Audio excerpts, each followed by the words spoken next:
তৃতীয়বার প্রধানমন্ত্রী পদে শপথের আগে বাজপেয়ী এবং গান্ধীকে শ্রদ্ধা জ্ঞাপন।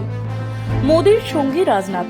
রবিবার সন্ধ্যায় রাষ্ট্রপতি ভবনে প্রধানমন্ত্রী হিসেবে শপথ গ্রহণ করতে চলেছেন নরেন্দ্র মোদী।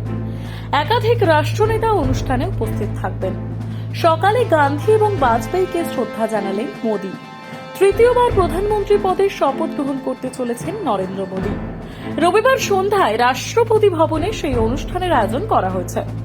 তার আগে সকাল সকাল মোদীকে দেখা গেল রাজঘাটে। মহাত্মা গান্ধীর স্মৃতিসৌধের সামনে গিয়ে শ্রদ্ধা জ্ঞাপন করলেন তিনি।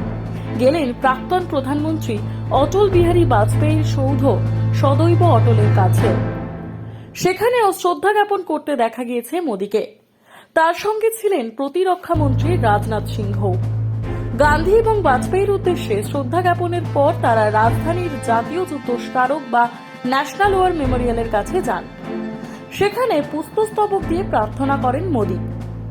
মোদীর শপথ গ্রহণের অনুষ্ঠান উপলক্ষে সাজ সাজ রব দিল্লিতে। কড়া নিরাপত্তার চাদরে মুড়ে ফেলা হয়েছে রাজধানী শহর। ত্রিস্তরীয় নিরাপত্তা বলয়ের বন্দোবস্ত করেছে দিল্লি পুলিশ। দিল্লির আকাশ সীমাতেও রবিবার বিধিনিষেধ আরোপ করা হয়েছে। বিকেল 3টে থেকে রাত 11টা পর্যন্ত বিধিনিষেধ থাকবে রাজধানীর আকাশে। দেখুন সমস্ত দৃশ্য।